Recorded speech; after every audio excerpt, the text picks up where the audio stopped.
President Lula, welcome to Hard Talk. Presidente Lula, bem-vindo ao Hard Talk. Eu gostaria de lhe perguntar sobre a sua reivindicação constante de que o Brasil não está mais preparado para agir apenas como um país humilde de terceiro mundo.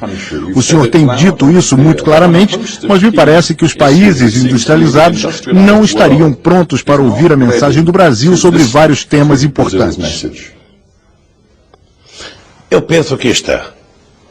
Primeiro porque a deficiência da relação internacional do Brasil se deve à forma subordinada com que uma parte da elite brasileira que dirigiu o país se colocava diante do mundo.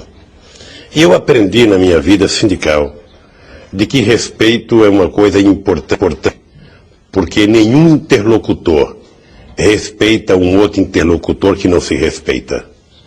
Então a única coisa que eu quero é não ser melhor do que ninguém, mas também não quero ser inferior a ninguém.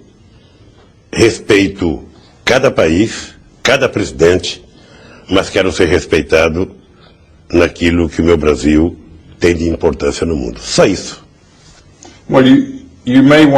O senhor pode querer respeito, mas a verdade é que em questões essenciais, como por exemplo a sua determinação em querer a reforma do Conselho de Segurança da ONU, é claro que o senhor gostaria que o Brasil ficasse com um dos assentos permanentes do Conselho.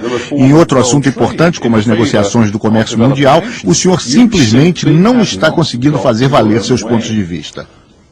Calma. Acordo é difícil, não é simples. Você está lidando com interesses históricos. Eu compreendo que os 5 membros permanentes do Conselho de Segurança não queiram mudar. Mas é preciso convencer o mundo de que não tem por que a América Latina não estar representada, não tem por que a África não estar representada, não tem por que países da importância da Índia, da Alemanha e do Japão não estarem no Conselho de Segurança. Então nós vamos conseguir. É apenas uma questão de tempo. A segunda coisa é a OMC. Nós, quando criamos o G20, também era uma coisa que nós trazíamos do movimento sindical. Ou seja, é preciso organizar um conjunto de forças econômicas e políticas para se fazer, ou para fazer um contraponto às forças políticas já organizadas. Então, de um lado você tinha Estados Unidos e União Europeia, 2 blocos muito importantes e um país poderoso como os Estados Unidos, que determinavam a regra do comércio para o mundo. Criamos o G20, e hoje é difícil ter qualquer negociação que o G20 não esteja presente. E eu estou otimista que vamos conseguir um acordo. E vamos conseguir... Um momento, permita-me trazer ao senhor as declarações de um dos principais representantes da Índia nas negociações da OMC. Um dos momentos mais cruciais dessas negociações, ele disse que as nações industrializadas continuam a tentar marginalizar as preocupações dos países em desenvolvimento. É que eu acho que a nossa equipe de especialistas já esgotou o seu trabalho.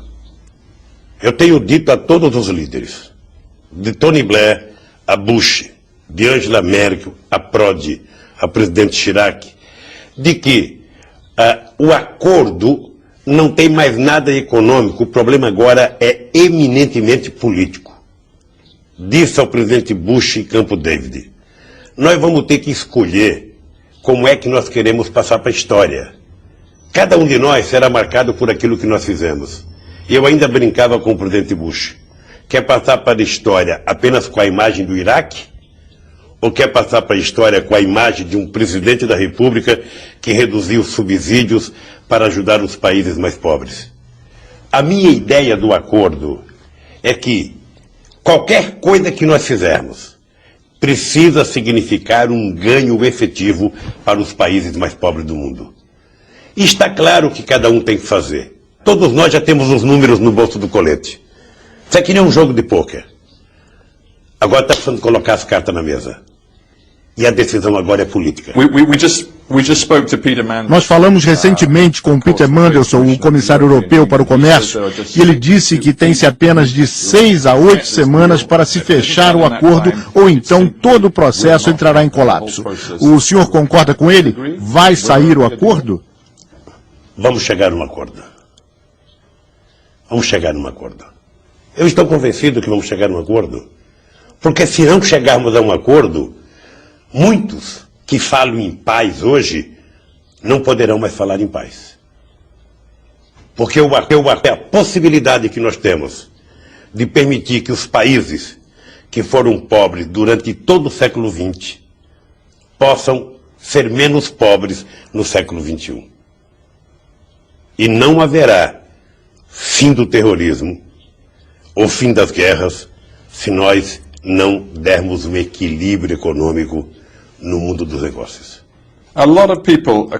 Muita gente em toda a América Latina quer saber como o senhor pôde desenvolver uma relação tão amigável, tão próxima com o presidente Bush. O senhor mesmo acabou de citar sua visita a Camp David. Como o senhor, que começou sua vida como um socialista, um representante dos pobres, dos trabalhadores, ficou marcado como o pai dos pobres, os Estados Unidos têm dado ao senhor tão pouco e, apesar disso, o senhor ainda fala de sua amizade com George Bush. Por quê? Mas não é relação pessoal, é relação de Estado. E a verdade é que os Estados Unidos têm tratado o Brasil com muito respeito. E o que eu posso fazer é tratá-los com muito respeito. As divergências que existem do ponto de vista ideológico entre eu e o Bush não está colocada na mesa de negociação. Não está colocada.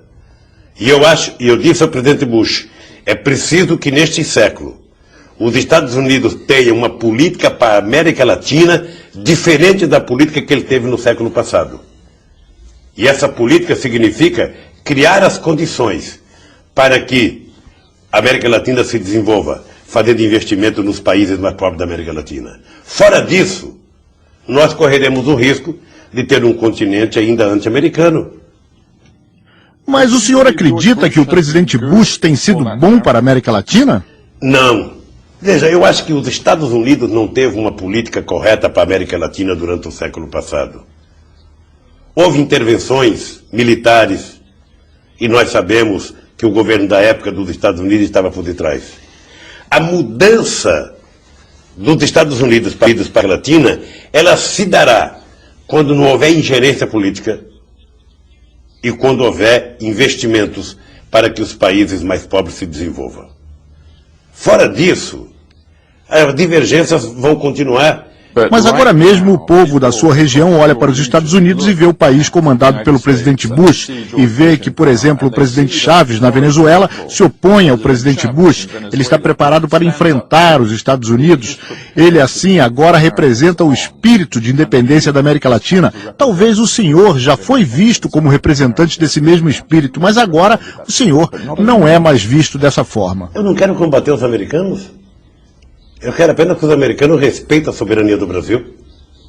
Eu quero apenas ter uma relação, eu diria, amigável com os Estados Unidos, comercial, política, cultural.